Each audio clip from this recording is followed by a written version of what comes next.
look at us in 4K.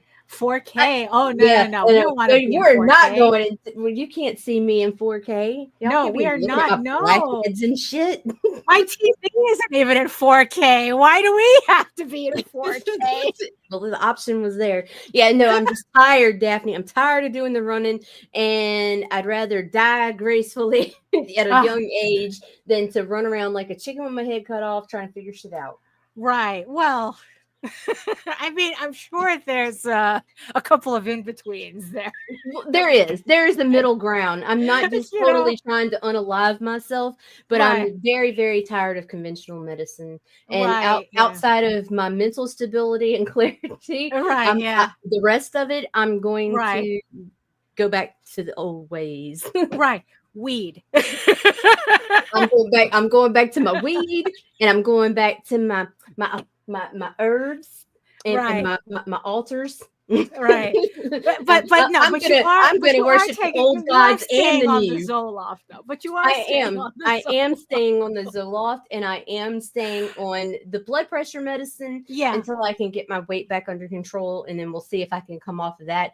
But I'm tired of the fucking run around, and there's certain things that I'm willing to live with to feel like I'm living a more productive and better life. Yeah, no, for real. And pain is one of them. I just rather hurt. Fuck it.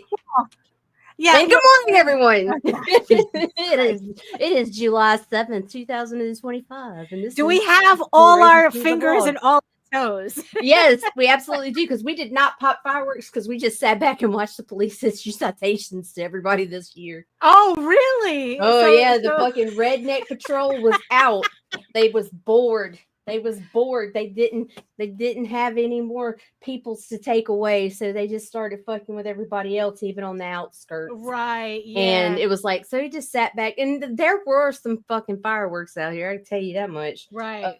I learned that Toaster is fucking terrified of fireworks. All right. Yeah, and so that part fucking sucked because it was like trying to love a cactus. Right. Well, yeah. Because he wanted to be held, but he also wanted to be able to jump up. And, so he was all claws out. I've got like these weird little claw marks in my neck and my face. Me and Chris are not into new kinky shit. It's just how it is. Or at least not this time. Not this time. Not this time.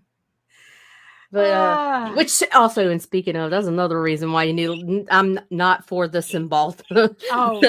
Things were a struggle. Right. I was struggling, and I'm sorry. I'm too easy. I'm just too easy. I'm a switch, and it's like there's no fucking way. It's like somebody blow on me wrong, and I'm horny, and so it's like there's something wrong, man. Something wrong. But that's neither here nor there. And they changed Streamyard again. Right. So we're still trying to find everything. I'm still looking. I think I got it now. Okay. So if you want to start this shit, we can. Well, yeah, we should, I think. All right, here we go. All right. Hit it.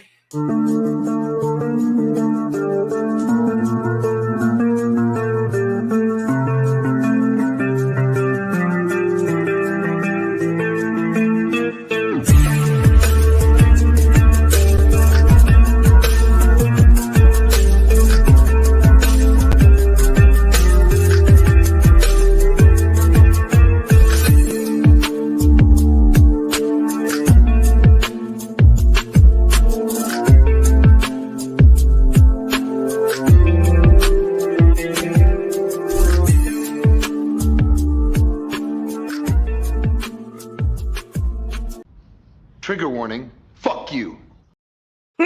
Fuck you. I don't know. It always that clip always resonates every time. Like just when I think it's like, yeah, no, I'm chill, I'm cool. And then the clip comes up, it's like, yeah, mood.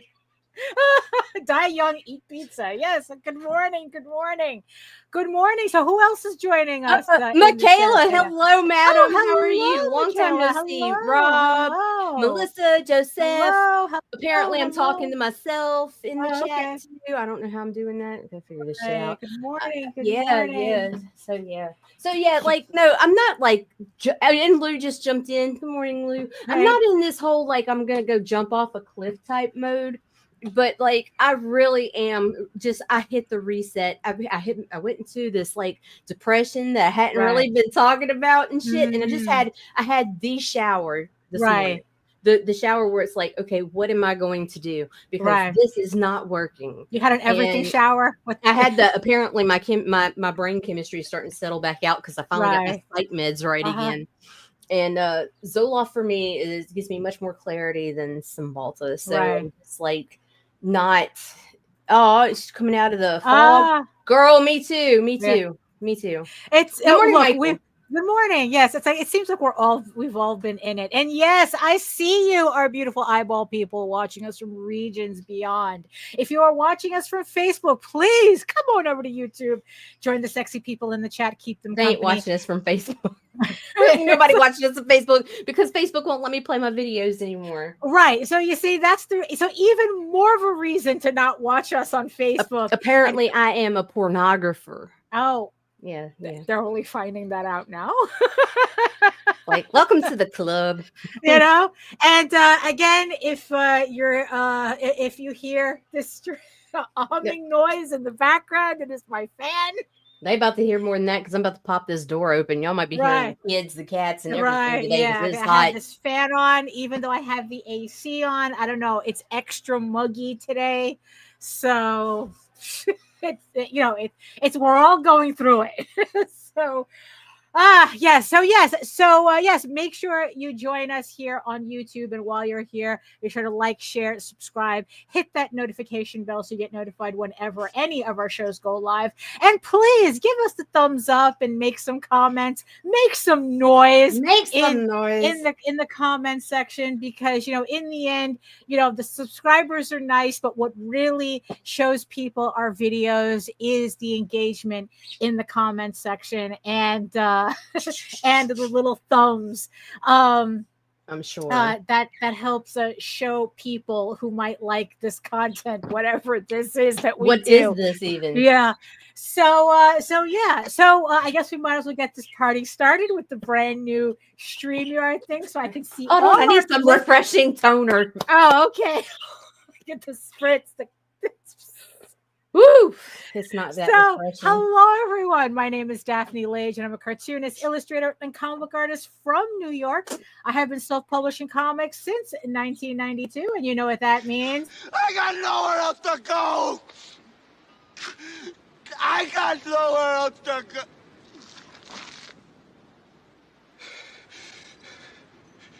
I got nothing else.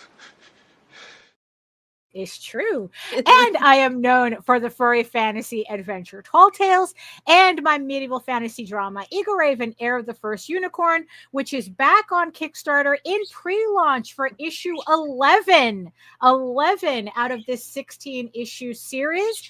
The link is in the chat.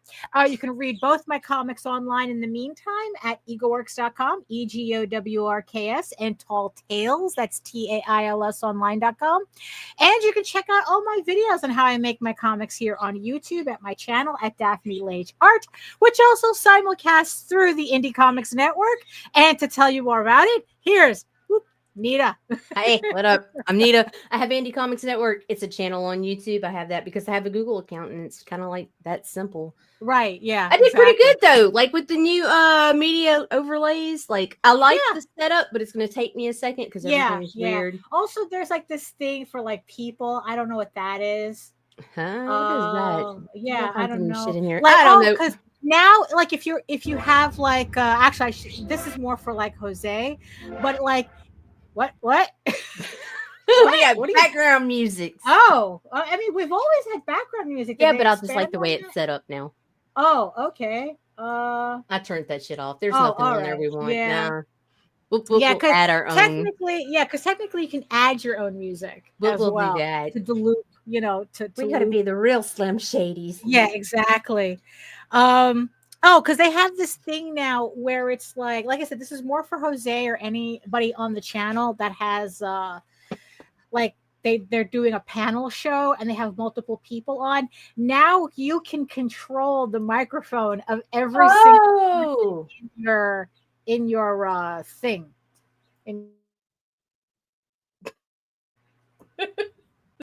Sorry. Right. I had to. Like that. Like you can adjust the volume too. And I think that you could also like help it, like if people have too much background noise, that you can kind of like adjust it as well. Like you can adjust it now without having to go full mute. So, so if anyone else is using StreamYard, the new updates are, they could be helpful. So, oh my goodness. So they were offering, they weren't offering anything. They were giving citations. They were just like, here, have some citations. so all this time, fireworks in your neighborhood were illegal. Oh, they've always been illegal, and everybody knew that, and because none of us cared about that, like because we're so far out, like we're almost out of the city limits, right? Like just like we're on the cusp.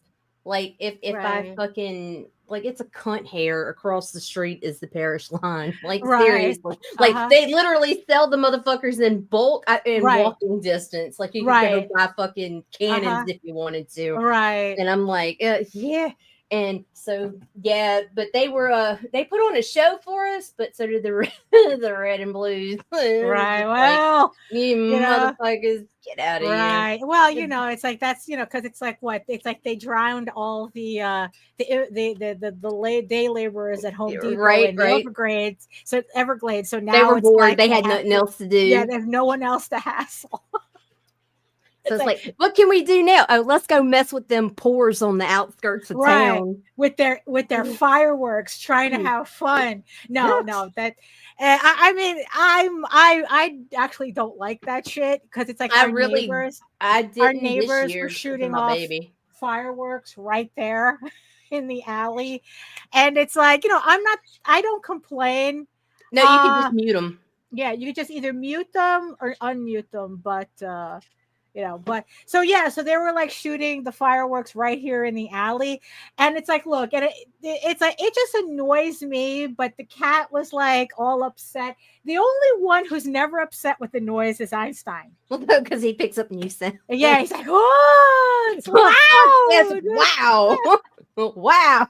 And then the lights, and it's a whole thing. But still, because everyone else is upset, I have to close everything up. So it was I mean it's not like we, but in the end it's not like we do anything for the 4th of July. It's like I just remember it being hot and muggy, and just like gross. Because like I don't understand, like I don't like, okay, so on New Year's Eve I'm guilty, I'm not even gonna lie, like I'll be letting my minors blow shit up and stuff too. So y'all can send your hate mail to Well, that's what we're doing next door. And have their 12-year-olds.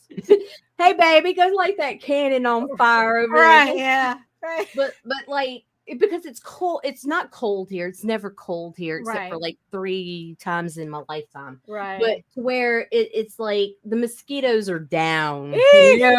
That's right now, bro, they were yeah. picking you up and carrying you away. And somebody was like, for "Are we gonna go outside?" I'm like, "Fucking go, just go."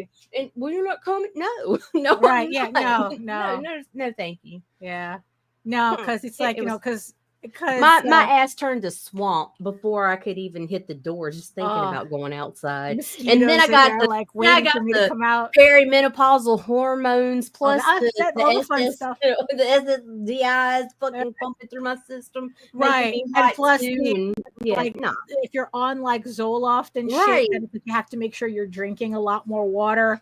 Is that what I'm supposed to be drinking? Oh well, you're I think that the medication has it makes you dehydrate faster. Yeah, so it makes you overheat quickly. Right. Yeah. So it just like I'm dying if I have to walk across the parking lot now. Right. So it's just So I mean we went out, but not we stayed local. But nothing. We were just pretty much in the end, we were just working. I mean, it's like, I'm just trying to get through my stuff.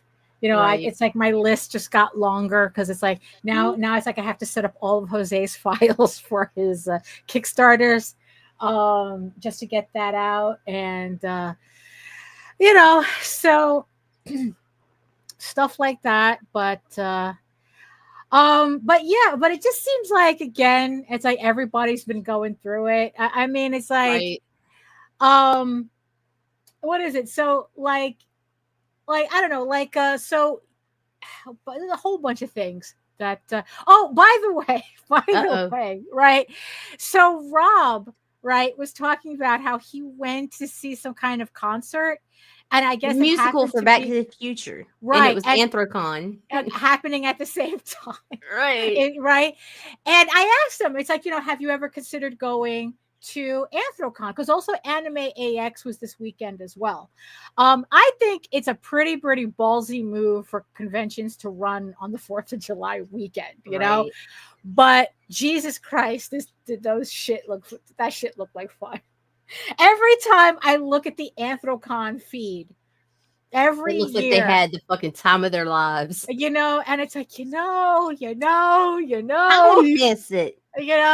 So it's like, so I asked Rob, it's like, have you ever considered going to Anthrocon, or have you gone to Anthrocon? Because I would think that Nightwolf would, fare well there. Yeah. Sure. And he goes, oh yeah, that he's applied, but the problem is that it's always on the 4th of July weekend, which is also his kid's birthday. So, so it's a whole other things. But, just throwing it out there that if Rob ever makes it into Anthrocon, I swear to God, Princess will join you, Daddy. We're all going to Rob's house. We're all going to Rob's house. I'm going to buy a nice Samsonite set so I can pack up all my shit in there. Like the anime kids do. And we're all going taking the train to Pittsburgh. Oh my God. Yeah.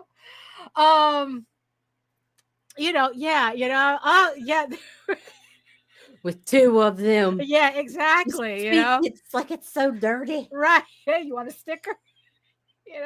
Party at Rob's house. Yeah, exactly. With our luck, he'll just finish up a campaign, and then we'll be sitting there packing books. I'll work for room and board. Right. Yeah, exactly. So that's just something that, that kind of made me like, yeah, I should probably do that in the future. Figure out, like how to get out there or something, or it's like, or whatever. But also, like I said, Anime AX was also happening as well in California. So that's not a show. Oh, I will get in. Oh, we're all right. Right. Because again, it's like trying to he says the 4th of July. If it happened on a weekday, then he could do the weekend, Right. So he's got a kid with a little birthday. Right. Yeah. So so just kind of like, having, just looking at the video, like looking at the feeds, it's like, oh, Anthrocon and the dealer's room and the artist alley and all that stuff. And I'm like going like, I think like the last time I was at a furry convention was in like 2016. And I wasn't ready for that experience. So I had like a really bad time there. But like the last time I went to a convention regularly was like back in like the 1990s, like I think I stopped going to conventions in 2020, 2021. And then, like I said, and then the last one I went at was 2016, which didn't work out. I wasn't in the right headspace for it. Was it 2016? No, I think it was a little earlier than that. But either way, I wasn't in the right headspace, didn't have a good time, and then I never went back. I never went back to a furry convention since.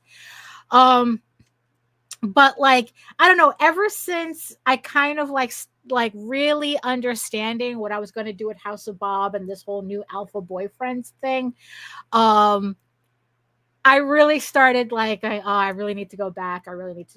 But until I'm actually ready to go, I'm not going to force myself to go. It's just like, okay, you know what? We're doing it, type of thing. Right. So there was that. Was thinking of that. Also, like I said, it's like, it just seemed like everybody's been kind of like been going through it these past We don't even know what it is. It's just like all I know is that like I think I'm feeling a way, and then it's like all of a sudden I start seeing other creators feeling the exact same way, usually around the exact same time.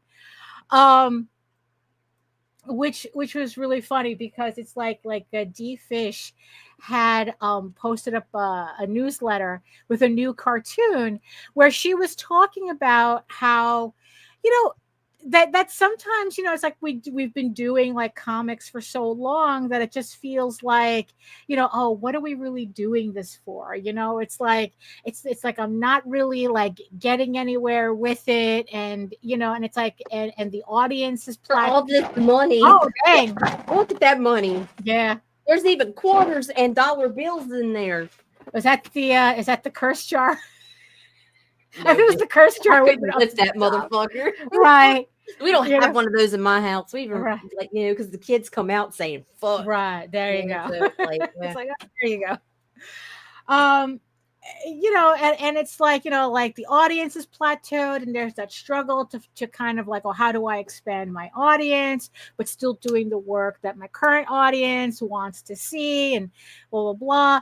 And then it's like, you know, and then it's like, what's funny, right, is that there was like also around this weekend, right, there was this whole discourse on Threads about like how difficult it is for like authors and artists to like actually succeed, you know, in this environment. Now, I think it started off on Blue Sky, and then I ended up seeing like the author version of it on Threads. Oh my God. On Blue Sky, some artist had posted about how difficult it was to build their Patreon, and that, you know, like, oh, it's like, you know, or whatever, just pretty much, you know, just how hard it is out there, right? And someone got up their ass going, wait a minute, it's like you're an award-winning artist, like BAFTA, like they, like, I think that's like the considered like the British Oscars or something. I don't know what it is. It's like, I guess they were involved with something that got them a BAFTA as an artist. But then again, like recently, Molly Crabapple won 2 Emmys for her work on a video. You know, and Molly Crabapple's an illustrator, so she won 2 Emmys. So I guess that's kind of like similar. And they were like going, you know, you won a BAFTA. What do you mean you're not making money? Aren't you wealthy? You know? And then there was this whole, and then that just kind of came off like this whole discourse, right? Where I've got poetry awards like, right, like this. Right, you know, that, you know, I'm sure that there are people with, I'm sure, you know, and it's like, you know, it's like, yeah, just like there are people with Hugos and Nebula Awards and, you know, and Ringos, and they're still running GoFundMes, you know, it's like, right. So, but it seemed like that there was a lot of people who are upset at the idea that, wait a minute, I thought you guys had your shit together. How are you not making money on this? Right? The right. delusional. You know, and yes. You know, and people were like kind of like sniping back, going, it's like, really, it's like, instead of asking, it's like, wait a minute, it's like that, you know, it's like, how is it that a person can win awards and have this career of note and still not be able to afford their life? Not even a lifestyle, not even a lifestyle, not just afford their life. Like, why is that, you know, happening? Instead of asking that, they're like going, well, what are you doing wrong? You know, what are you doing wrong? How are you like successful but a failure at the same time? It's all the crack cocaines. Oh, sorry. Not everybody does that. Right. Yeah. Oh, that's so 80s. What? Come again. You know, it's all about Adderall now. Come on.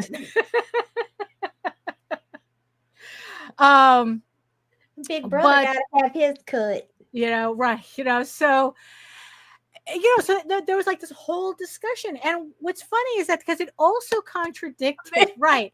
No, because it's really funny because it's like, yeah, I'm on, because I have my books on Global Comics, right? Like I remember everyone said, oh, you gotta put your books on Global Comics, put your books on Global Comics, and blah, blah, blah, And for the longest time, I kind of like resist, going, I don't know if I'm going to fit in there, right? Right. And finally, I decided I was going to put my stuff on Global Comics because everyone's like, oh, yeah, everybody's on there. Everyone's on there, blah, blah, blah. So I put my books on Global Comics. Oh, hey, John. I just accepted the fact that I'm doing my comic for myself and posting it online as a free web comic. Word. Really. And I swear to God, Nita, all this push to be on Global Comics, right? Like if it was like the next coming, right? Like Jesus was on, like Jesus uses, Global Comics. Jesus, what would Jesus do? Jesus would use Global Comics, right? Nothing was more like, boy, you people were full of shit. Was receiving my royalty statements from Global Comics. How much did you make? I think the last royalty statement I got was for 2 cents. Holy shit, bro! Like I don't think, like I'd be mad if they fucking sent me a statement for 2 cents. You mean to tell me you wasted this electricity, bitch? Right. That it's like that. I don't think the amount that since I've had my stuff on Global Comics. That since I've posted it there, I don't think I've made $1 yet. That's like my first YouTube check, bro. I kept that bitch somewhere. It's been several months since I had my shit on Global Comics. I don't think I've made $1 yet. But they send me royalty statements, and it's like now it's to the point where those things are fucking annoying. Like, why are you even bothering me to send this? Can you just do like send that shit to spam? Yeah, like spam. Yeah, where it's like, can you just do the thing where YouTube doesn't tell you anything until you reach $100? $100, right? Which means that I won't see anything from Global Comics for like 10 years. If not more. Yeah, and it's like, and honestly, I don't think, and in the end, it's like, yeah, it's, I'm just the only thing that I liked Global Comics about was that I was just able to just dump my books up there with kind of like minimal effort and leave it there. It's another platform. It's another way to scream out into the void. And that's not any disrespect towards Global Comics, but Global Comics is not gonna fucking change your tax bracket. Right. No, it's not like it's not even. It's like it's not even going to afford you to go to a gachapon machine or something. You're not even gonna get to do that. I ain't even been able to buy Starbucks. I can't even put change in Nita's Coke bottle. Jesus, Daphne. I mean, it's like, I don't know. I was about to say something. It's like, that's not a nice thing to say. Say it. We love not nice things here. It's like the homeless people begging in the street make more money than they fucking do though. Global Comics, I mean, I swear to God, I mean, so part of this whole discourse that it's like, I mean, it's just like the churn and burn. It's like, forget hustling. This is more like a churn and burn. Where it's like kind of kinky. Because it's like, look, all it's doing is giving me a rash. That's because you didn't spit on it. Jesus. What? No. Don't do that. Oh shit! Don't do that. Yeah, exactly. You find more money. Like literally, I found $1 putting out the garbage. That's more money than I've ever gotten from Global Comics right now. So and it's like coming to you cash soon. Anymore. I know that buskers have started putting QR codes like for Venmo and shit. Right. Like, you go to Central Park and you see the people, like the musicians playing music. Now they have a little QR code. I mean, they have the little They have bag out to, just though, in because case, nobody. but now it's like they have a little QR code. You know, I mean, really, I'm surprised. I mean, really. But yeah, it's like, who carries cash? You know, it's like, you know, and thanks to Global Comics, I too will continue not carrying Look at cash. that. Yeah. Lou's made a better career of walking her dog than most of us can in comics. Global Comics, yeah. You know, so it's, you know, so the whole discourse was about, you know, like the whole like this, yeah, it's like someone had kind of like summed it up. Oh, right. There you go. Yeah, exactly. I've had that happen too. Uh, you know, and you know, and you know, and someone had mentioned that it's like that we're at a point where success has actually been separate. The problem is that success has been separated from wealth. Right. That there has been that the only thing that's successful is that separation. It used to be that, yeah, you know, the whole like if you work hard and this, that, and the other thing, and these awards mean something, and you know that with the fame, you know, like winning a BAFTA, like working, you know, or whatever, like winning an award or whatever, that, or oh, it was the fact that they had like, I think like they had like over like 80,000 followers along with having a BAFTA. That's what it really was. Okay. That they had like 85,000 back followers on, I think like their Instagram or something, and a BAFTA award, and the person was like going, how can you have that many followers and you're struggling, right? But again, it's because it's like there's that separation between, you know, between, you know, like success and wealth, right? Where it's like having an audience and wealth, right? And that was, you know, so it's like, yeah, we can have an audience, but it doesn't really mean they're buying anything from you. And we hear that a lot. Like that's what the real discourse was about. The fact that we still have this thing that we need to have followers, right? When in the end, followers mean nothing. That's why I added the thing about like, make sure you do the thumbs up and you comment on our videos, because that's what the algorithm wants to see. It doesn't want to see followers. It wants to see engagement. Right. And it really goes to show like how much of a numbers game this is. And that just because you have like 500,000 subscribers doesn't mean that you have 500,000 people buying your books. You know, I mean, it's like, you know, even if you have like, you know, and people were like trying to explain to these people, arguing, how can you have so many followers and nobody is supporting you? And it's like, because that's how this bullshit works. It's not about us. We're the content.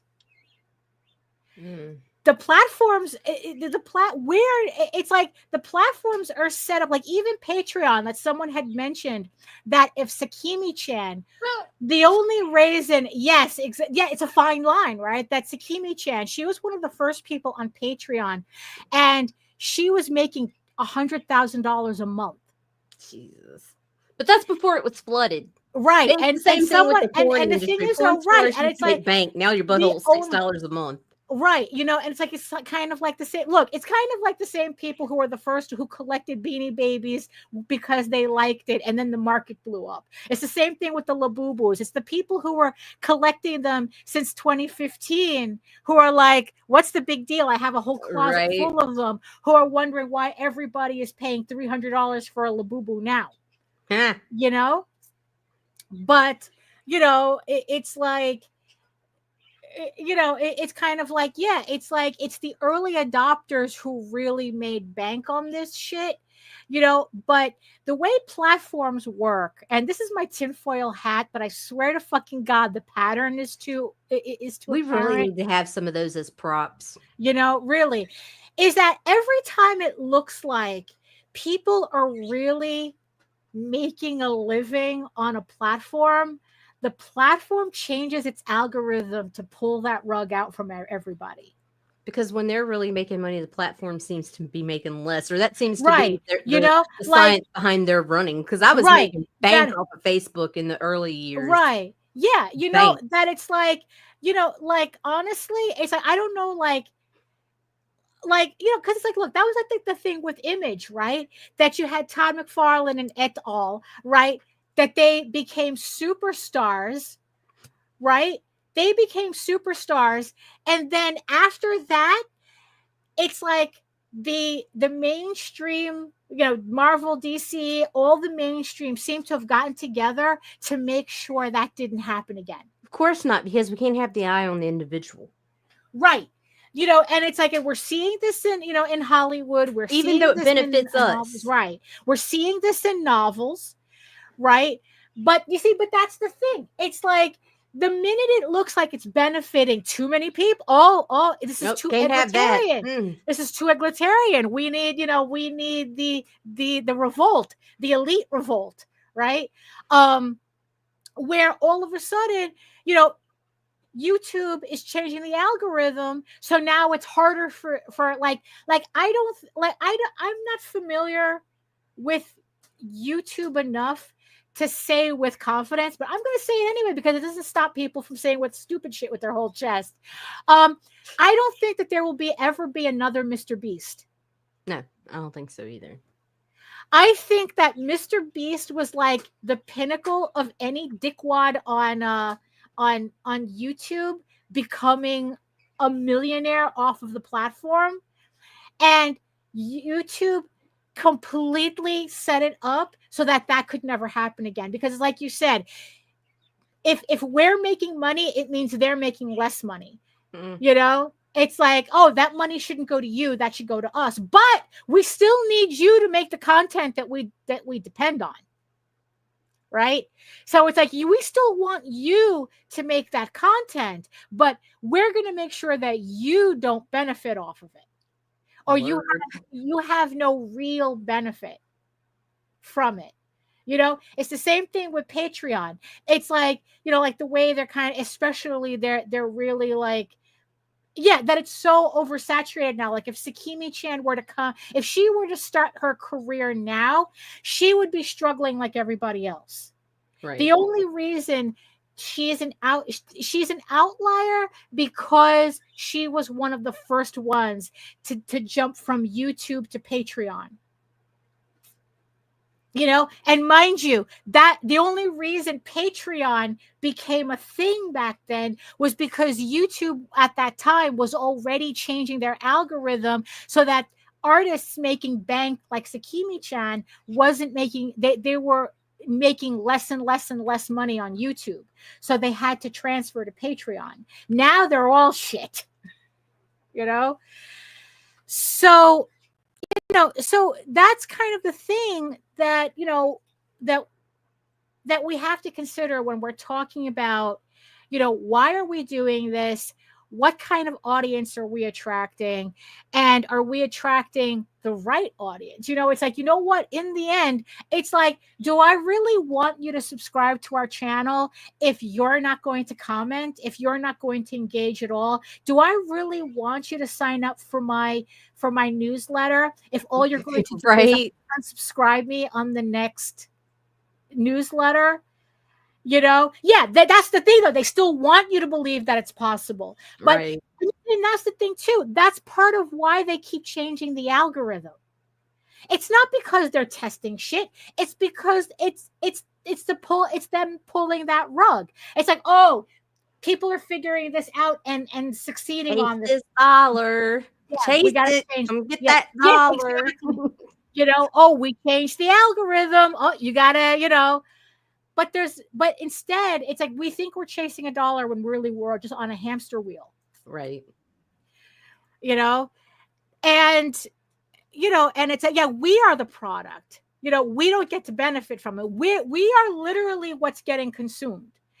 And it gets to a point where it's like, I'm getting That's just it. You don't know until it hits. Right. You don't know until and it hits. By the time you know, it's too late. Yeah. And even then, it's like, look, it's going to follow the same pattern as everybody else. Right. So it's like, so yeah, they have us brainwashed into thinking that this subscriber count and your follower count is the most important thing that you could have, when really it's how engaged they are. Right. Because, if you have 500,000 subscribers, but you can't even sell like 10,000 books. I mean, even for that, but like you can't even get like 1%.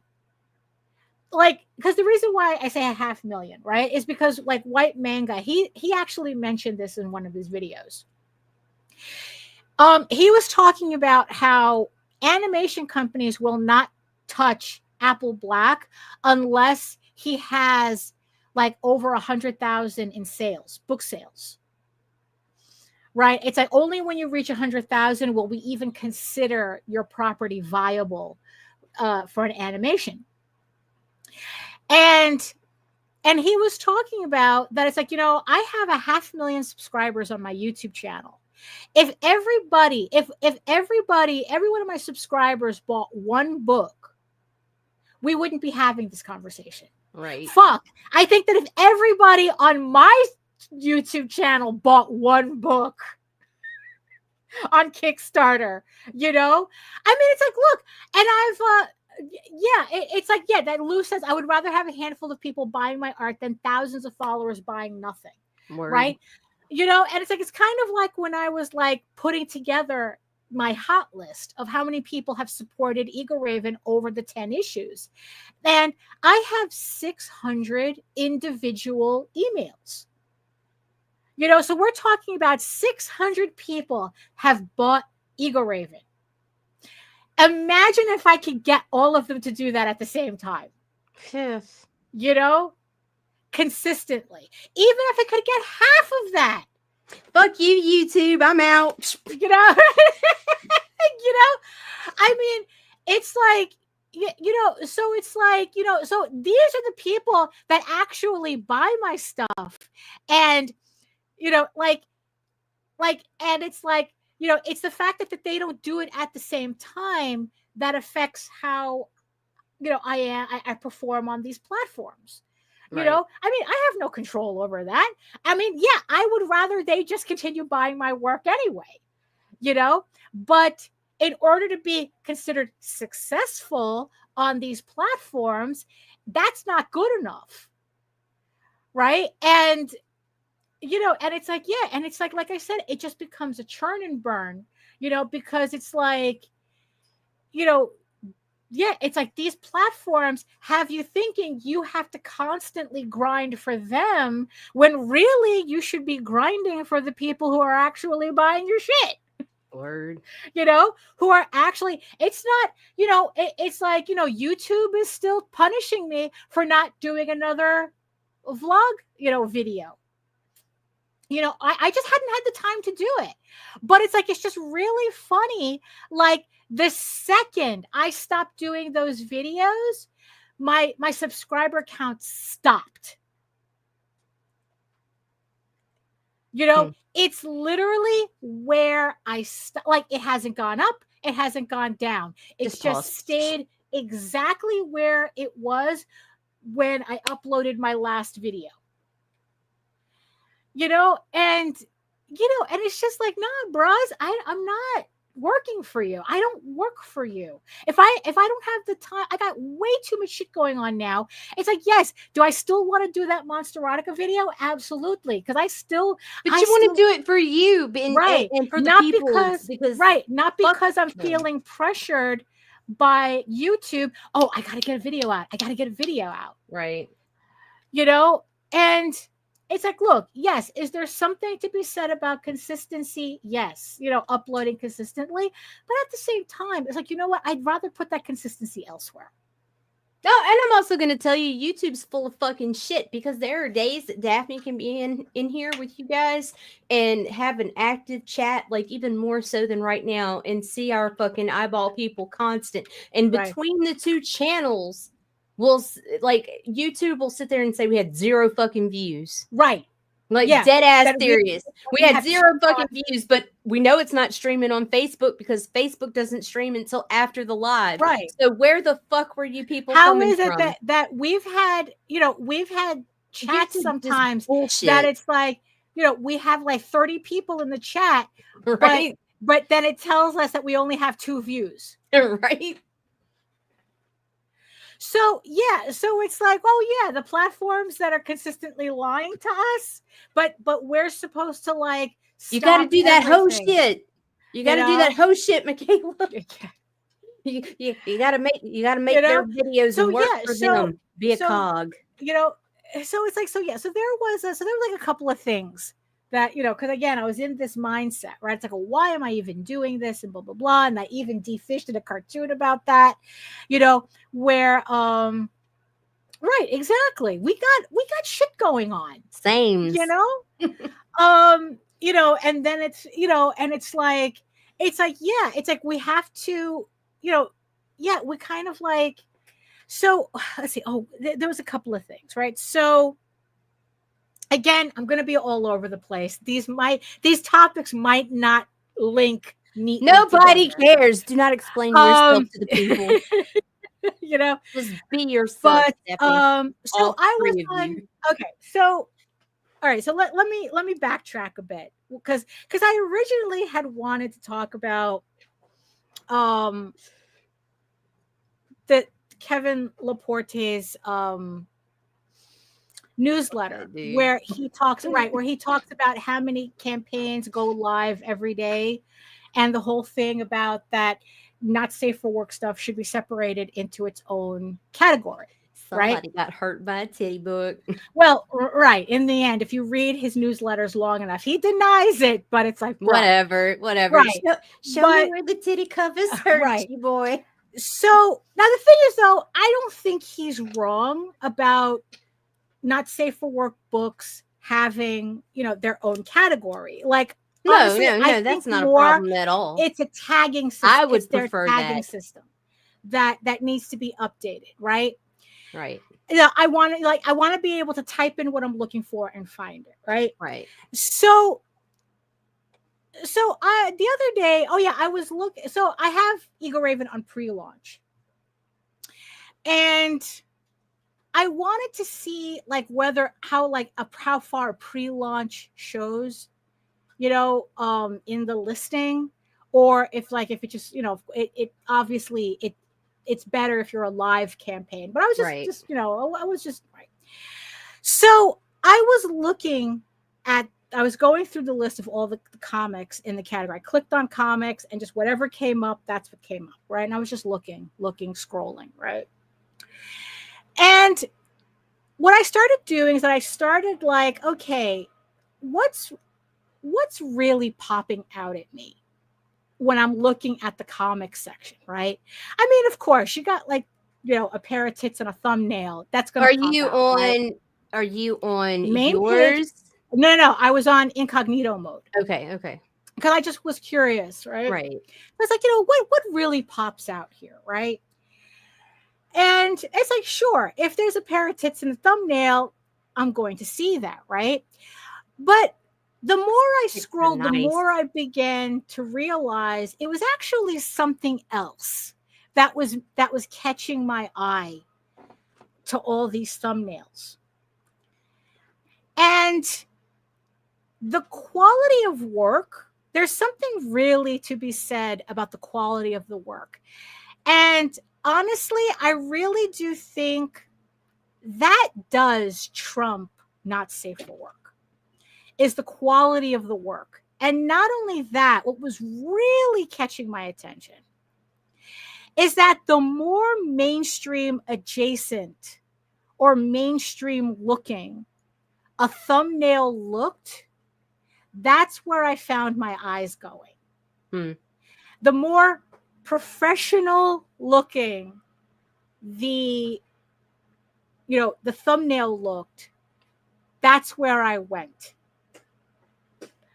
So I posited this to Jose about that. It's like, how true is this? Because he's somebody who deliberately looks through that category, right, every day, because he's look, he reads previews cover to cover every month when that book comes out. It's like, I don't know what's going to happen now, but nerd, but he goes through page by page. Now, mind you, he's not reading every blurb. No. It's just not, he's not reading Lord of the Rings here. He's watching his MMA and he's just, casually flipping through every page in previews. So he gets an idea as to what's coming out. So I asked him, it's like, do you think that there's a correlation between how successful a book is on Kickstarter and the type of artwork that they use? Right?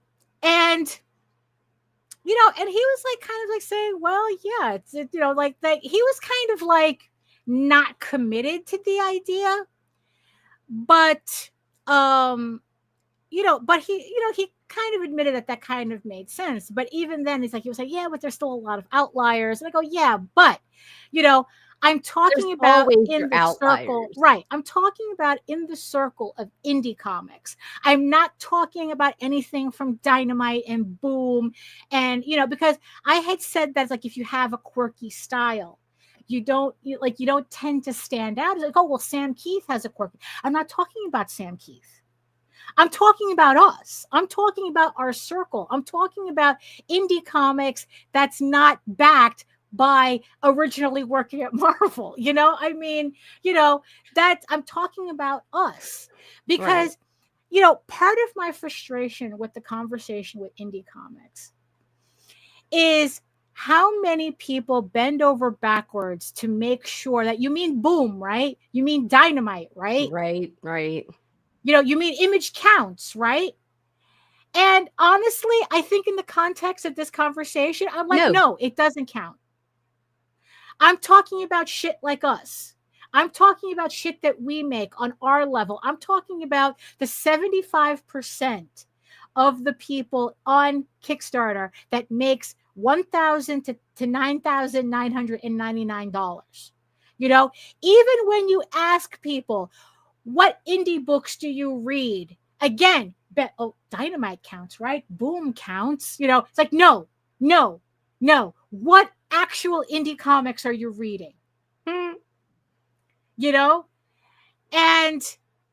it's actually kind of rare. But that I think I'm talking more right now about a pet peeve that I have,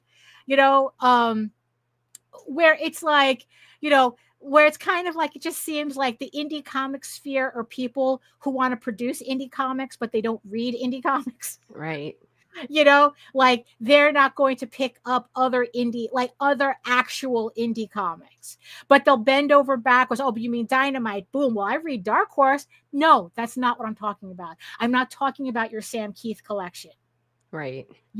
I'm talking about who the fuck do you read in the 75% quartile, 75% percentile, on Kickstarter. Right? Oh, we all want to make comics, but we all don't want to read each other's comics. But like I said, that's more of a pet peeve that I'm kind of getting into. That's not my intention right now. But so that was my thing, right? So I was talking about like the books that tend to make it out of this 75%. That more likely than not, it's not that they're doing adult books, not safe for work books or whatever. It's the fact that they're hiring more professional looking artists. Yep. Because it's like, honestly, because it's like, look, if you have a porn book that's drawn by a guy who doesn't look like he even knows what basic anatomy is, much less the important anatomy in a book like that, I'm not going to buy it. It's like, You could put werewolves all up in that shit, and the slit is between the legs. It is not below the navel. Right. You know. God, I've seen that so many times. Right. Like, you know, bro, have you ever seen a naked bitch? You know, so it's like, you know, so her nipples be like, yeah, it's like I'm not going to buy that book, and I know a lot of people aren't going to buy that book because aesthetic is part of the fantasy. Everything. You know, so it's not just about doing a not safe for work book. It's not just about, you know, whatever. But like I said, I think that like even if you're doing like a superhero book or a fantasy book or something, that I think that there's something to be said about the more professional your book looks, the more likely it's going to have a particular push than if you just had a quirky style. True indie comic creators aren't imitating mainstream comic content. I mean, yeah, I you know, honestly, yeah, I would extend to that to your Batmans, but different, right? Right. But the thing is, though, is that if you're doing a Batman but different to sell to people who actually read Batman, but you're not hiring, you're hiring your cousin who'll do it for $30 a page, as opposed to hiring someone who actually my cousins work for CLOUT. You hear me? Right? Yeah, we don't pay no money over here. Who've worked at Marvel, and they just charge $150 a page. Right? Like, which investment is going to be worth it for you? You know, is actually going to, the $150 a page is expensive, but also it's more likely to move the needle for you. Right. Because people look for quality, because it's like even subconsciously, people look for quality. You know, that's why, you know, the average person, they can't tell AI artwork from a hole in the ground because AI gives that superficial illusion of quality. As artists, we know it's not quality work. You know, we see, I mean, you know, really, you know, we know it's not quality work because we know the minutia that goes into making artwork. Average person doesn't care. They just go, oh, this looks really good. That's all they know. Right? I might be losing my point here, but bear with me. I'm kind of like in, you know, so yeah, so I was looking at all the things, at all these thumbnails, and you know, so I thought that was interesting, that it's like, it's not really, you know, not safe for work is easy, but you know, but what's really catches my attention is good, like really high quality artwork. You know, that's because I think that's just what we're used to seeing. And being in an actual indie sphere, because of the different kinds of styles that are available, you kind of actually need to be a little bit more sophisticated to know what you're looking at. I mean, that sounds a little snobby, but it's kind of like the more professional, I bet you drink your tea like this, huh, Daphne? You know, it's like the more professional looking artwork is, the more you're kind of really creating like a variant of the Hello Kitty effect. Right. Because professional artwork is what the average person knows. Right. They don't know quirky. They don't know amateur. They never watch Spike and Mike Sick and Twisted. Right. You know, like that type of thing. Right. You know, it's like that we know very hyper polished corporate media, you know, corporate. What is a Tijuana Bible? You know, it's like, right. You know, it's like we know what a Marvel comic is supposed to look like. Right. We know what a Marvel movie is supposed to look like. Right? That's why Marvel movies are making $1 billion, and like Trauma is kind of like a very niche movie / comic thing. Trauma rules, dude. You know? But if you go outside and ask somebody what was the last promo. What? It's like, so I kind of think that like how we see comics on Kickstarter is kind of the same way, which I think is where the variant covers come in, where it's like where a lot of creators are using variant covers drawn by other people to camouflage, I guess, like the less professional aspects of their book. And professional, I mean like more mainstream, like to camouflage that you don't have a mainstream looking book. Right. You know what I mean? To appeal to the mainstream consumer. So, so me and Jose were kind of like going back and forth on this. He kind of like, but I was like going, I think there's something to this, right? Not that's going to change anything, not that's going to change anything that I do with what I'm doing, right? This is just something that I was noticing, right? So, right. And then the other important question that I asked Jose is that, here I am scrolling through the entire comic book category on Kickstarter, right? And I go, I know Jose does it, right? But again, I think it's because Jose is a weirdo who likes to look at every single book that's in previews and on Kickstarter. But how many of the average person looking at Kickstarter actually does that? Like, how do you find, like, I was like, the last time I bought a brand new book off of Kickstarter that I've never heard of, it was because I ended up seeing it in a Facebook post. Not because I was randomly searching on Kickstarter. I had like another art or other artist, like it was more like outside recommendations, not through the comics tab on Kickstarter. So like, when was the last time you backed a comic on Kickstarter, and a brand new comic on Kickstarter, and how did you find it? It was on Facebook. But like, I don't think, my point is like, not that long ago for me. I don't think the average person is going to the comic book tab. I think what it is that the way people find our books on Kickstarter is that they're recommended the book, but not necessarily by Kickstarter. Although it does seem like in my stats, it does say that is the case, that it's recommended. But when something's recommended, it means it was put in front of your face. Right. Essentially.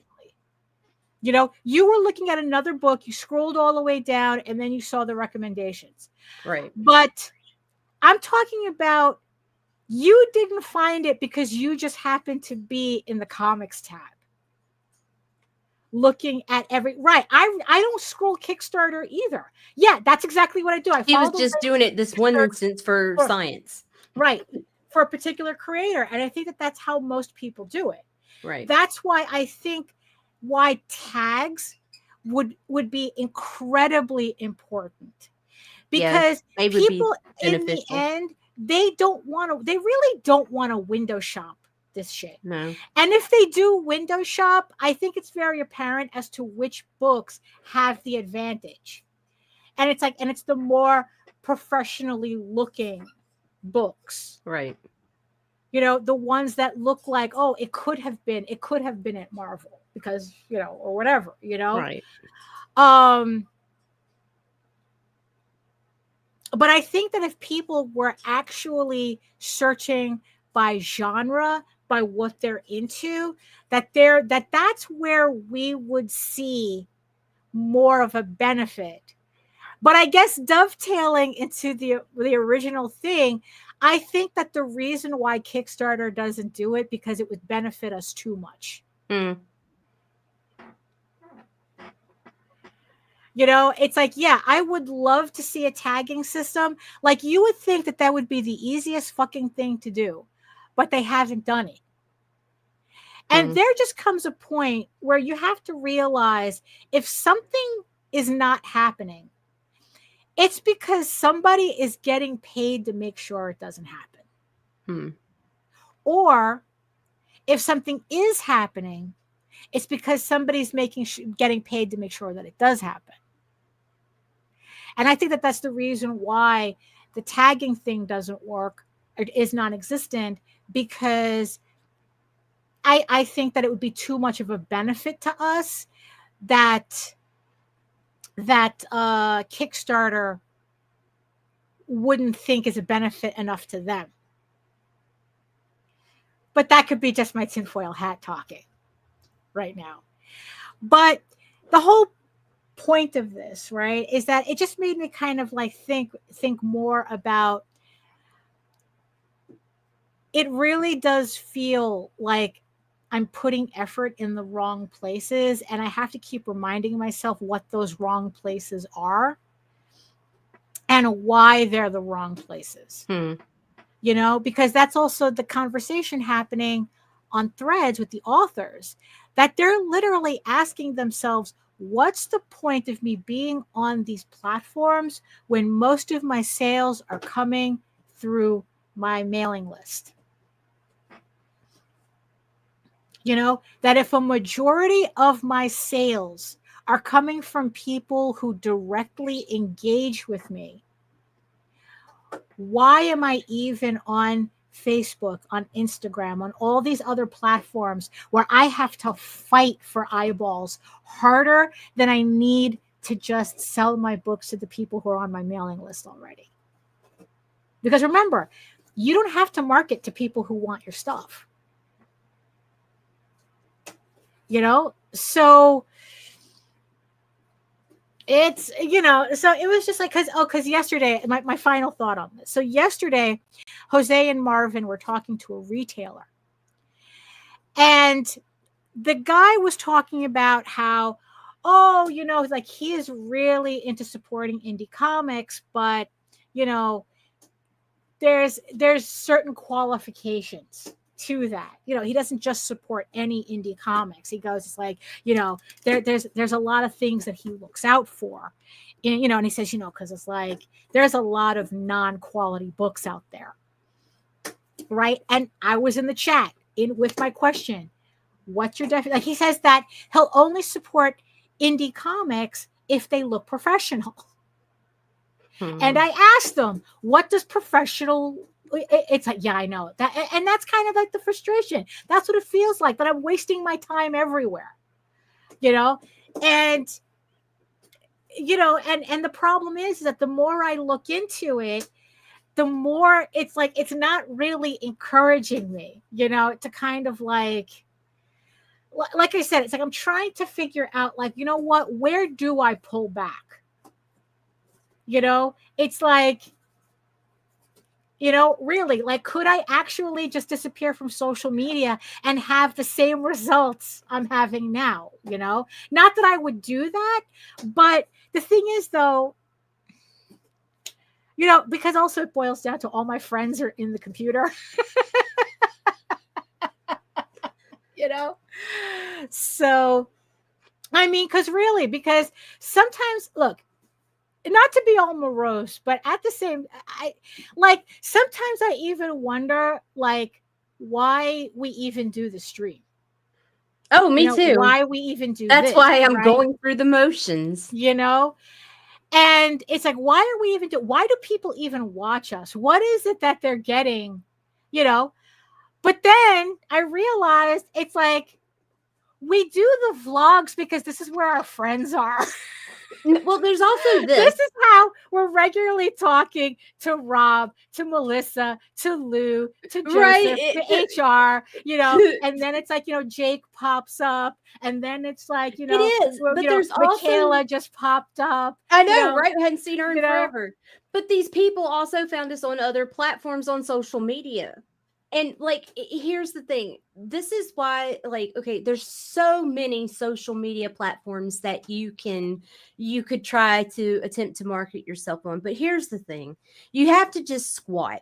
Just put your brand. This is the one thing Meredith got in my head that I will not let go, because it proved to be beneficial for me. Right. And like I said, it's just for me. I don't know if it works for everybody, but it worked for me.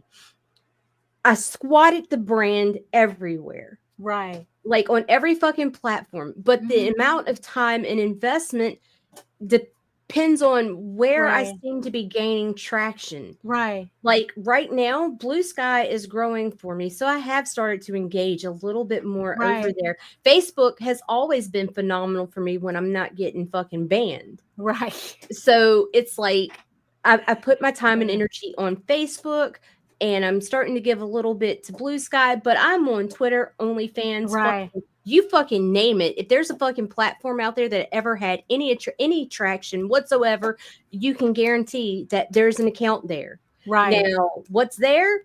Not the same as elsewhere because I didn't see anything, but it's you have to reach out into those different voids because somebody may find you somewhere else and come to where you are. Right. Yeah. I mean, just but the thing is, mentally though, right? Because like I said, it's like we do the vlogs because it's like, you know, sometimes like I said, sometimes Jake shows up, Nicholas shows up, John just showed up, you know. I mean, you know, you know, so it's like, so I think that maybe we have to, maybe we have to rethink like why we're doing this, but not in terms of the artwork, but of the people that we're surrounding ourselves with. Right. Because, you know, it's like, you know, we're in a small enough pool that, we could literally say that we're spending more time collecting friends than clients. Well, you know what? Whatever. You know?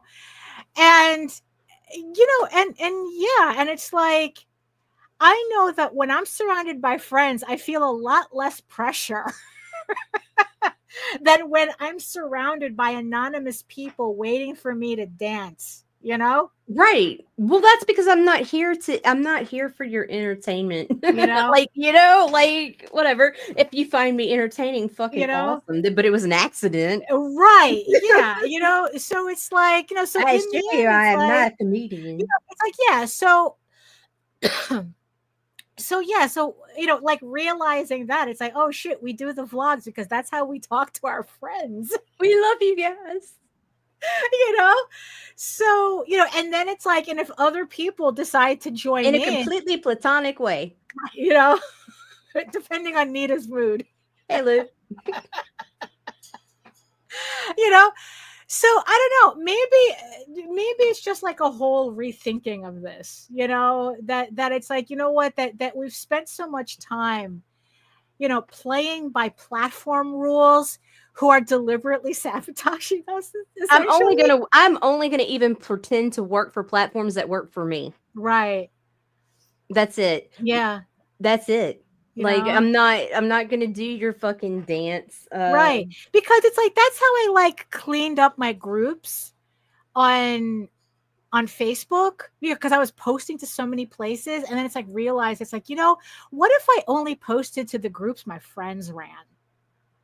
And to tell you the truth, I think that I was getting like the same result posting to 4 groups than when I was like, I don't know, at one time it felt like I was posting to like 20. Oh, yeah. Dude, let me tell you, I've done the same thing. And you know? It's not my friends groups, but it was the groups that I saw people engaging in. Well, that's true too. Is what I stuck with. Right. And I went through and I filtered out because at one time I had over 300 groups. I'm down to 15.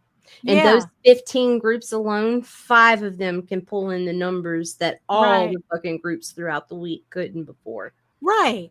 You know, and the thing is, though, is that, you know, we're more likely to talk to our friends. Right. Well, for sure. You know? So yeah. So it's like, you know, short of all because my friends don't send me unsolicited dick pics. They only send me the ones I ask for. There you go. Right. Yes, there is a distinction. Yes. There's that. There's that. You know, but yeah, I don't know. So like I said, everyone's just, I don't know, been in a mood, and it was just like, that's how I was like kind of feel. Look, I don't know if I made any sense. Like I said, my tangents were all over the place. We don't have to make sense, you know.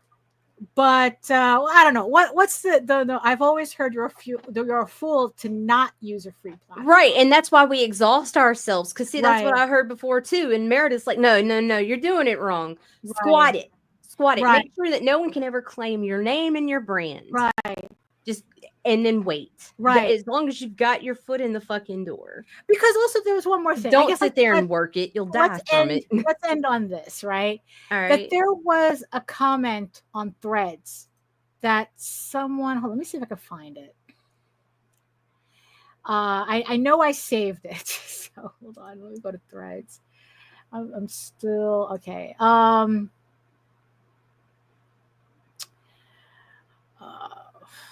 Okay, where's my favorites? I never know where anything is on Threads. I hate Threads. It's complicated. Yeah, it's like, yeah. Well, the gist of the post was not that we're not burnt out because of the work itself. Right. We're burnt out because we think of everything that's not happening, no matter how much of the work that we do. Right. You know, that it's like, it's like, you know, I like doing my comics. I like working on Eager Raven. But what stresses me out is, oh my God, what if the next Kickstarter? It's like, well, I still have to do this. I still have to do that. You know, it's like to prepare for the next Kickstarter and I have to put it out on this date. And then it's like, I have to keep this schedule. That it's kind of like what's burning me out is not necessarily the artwork that I'm doing, but kind of like the expectations of what this artwork is supposed to do. You know, and it's, you know, and the fact that no matter like, oh, well, you know, it's like, oh, I have to post here. I have to post here about it. I have to post here about it. But it's like the engagement's not there and this, that, and the other thing. And then it's like, look, and then you end up in a situation where you have 35,000 people on your following you. You have a fucking Ringo Award and you still have to put up GoFundMes. Right. You know, you're still struggling to sell 100 comics on Kickstarter, you know? You know, I mean, and I think it's like, oh, oh, they work really fast there. People be looking for that shit. What the hell? You know, but yeah, so I don't know. It's like, yeah, so you know, maybe it's like, I don't know. I don't know. Like I said, it's like, if you're watching this, I don't know what I'm doing. Yeah, it's like, you know, if you know us, you know how this goes. You know, it's like I have all these tangents and I'm just talking. Right. Yeah, exactly. It's that. And, you know, we're just trying to figure this out. And it's like, and if it happens, it happens. If it doesn't, it doesn't. It's like, that's what it is. Right. But it's like, if you haven't, like, if you've never heard of us before and you're watching this for the first time, it's like the only thing that I could like going, it's like, yeah, it's like, look, you know, I'm talking, it's like, we're talking to friends here. Right. And it's like, and if you kind of don't know what we're talking about, but you vibe with us anyway, come be our friend. Then come be our friends. Come hang out in the chat. Come hang out. It's like subscribe. Not even, you know, forget about subscribing. Yeah, fuck it. It's like, it doesn't matter. Do some comments. You know, throw some comments down. Where it's like, what the fuck? Send the dick pics. No, wait, don't do that. We'll just say, oh, we don't know. But did you enjoy yourself anyway? You know, did you? You know, it's like, did we say something somewhere in this babbling mess that maybe like, you know, resonated with you, you know, and you think that maybe if you listen to us again, that you might get something else out of it, you know, and it's like, you know, be a friend. You know, it's like, you want to hang out and be friends, then come join us on the vlogs every Monday and Friday, approximately. Except next week, I'm not going to be here. So, you know, so I don't know. It's like, maybe that's the thing. It's like, you want to be my friend? Comment down below. Maybe that's what we should be doing. You want to be my friend? You want to see my comic? You know, maybe that's how, and then maybe that's how we should be doing this, you know? Michaela, no kiddings on the group thing. I have stuck to a couple of groups lately that has gotten me more sales than anything. So I've been hanging out there. Yeah, encouraging parasocial relationships. Fuck yes, this is the new norm. Right? Maybe there's something to that, you know? You want to hang out? Yeah, exactly. This is his regular check. You know, I mean, really, it's like it's true. It's true. You know, maybe that's what I should do at Baltimore Comic Con. Hi, do you want to be my friend? Do you want to look at my artwork? Here, have something. I swear to God, that's something that I might really do at Baltimore, because it's like for $14, don't do that. They don't want to touch you, and they don't wear deodorant, Daphne. Right, I know. No, Fuck, but like they're gonna want hugs. on Amazon. There's a bag of like 100 of like these little glow in the dark unicorns that I think it's like 100 or something. It's like for $14. And it's like, you know what? Maybe instead of giving out like, business cards, I should give out those little glow in the dark unicorns. I should just go around going, here, you want to be my friend? Like fucking grade school. Like you're going around in like, you're in the yard, it's like, hi, with me. Come play with me. Yeah, exactly. Would you like to play with me? Be my friend? Yes, no. Would you like to? I swear to fucking God, I swear I should. Jesus Christ. What's the worst that happened that I end up giving out 100? They say no. Oh my God. That's true. Who are you, you weirdo? Don't even fucking weirdo. Kind of like a reverse Halloween. Can I throw this? Can I put this in your bag? Yeah, right. Let me tell you something. I got some PTSD from MegaCon because of a certain creator who I will not name here, but everybody in this chat knows of him or has heard of him. God. Home dude gave me a hug and the onion farm almost knocked me unconscious. I didn't want to touch nobody. I spent the rest of MegaCon underneath the fucking staircase. Meredith come check on me. She's like, "What the fuck you doing?" I'm like, I swear to God, I should trying to get Home dude's BO off my fucking nose because I'm short, so I was right in his goddamn armpit. And so, now I'm never gonna do it again. No hugs. Yeah, So that's my strategy for Baltimore Comic Con is to hand out candy and glow in the dark unicorns. It works. Hey, dude, whatever. You like? Maybe would you like some candy? Would you like to enter this van? Free candy is creepy, Daphne. Like forced you to buy comics. I mean, it's like, look at my kids. Look at them. You see them? Swear to God, I'm gonna buy some Smarties. I think the next time I'm at Costco, I'm gonna buy some Smarties. Oh, she's gonna be gone next week. All week. Yeah. I'm gonna buy some Smarties and some glow in the dark unicorns. I'm gonna do like a. I don't trust Heather. No, I'm just picking. I love Heather. And I'm going to I love her a lot. Reverse trick or treat at Baltimore Comic Con. Reverse trick or treat. Oh my God. Okay, it's like now I'm getting. Bruh, swear to God. Right. Swear to God, it was so bad. It was so bad. Like I didn't even fully absorb the smell into my brain, and I shut off, stopped breathing. You know that when I literally almost passed out. You know that when you use bleach and you get that feeling that you're smelling bleach everywhere. Yeah. Yeah, so was it like that? That yes, it's like you smell onions everywhere? Because I was seriously feeling like I needed to wash my face. Like I felt like he stuck to my face. It was so bad. It was so bad. Yeah. So dude, it was like no, bruh. Right. It was so bad. And now when I see his comics or something he posts on Facebook or something, that it comes back to me every fucking time. I swear to God, you think one fucking time like that. Just you get one chance. One chance. Oh my God.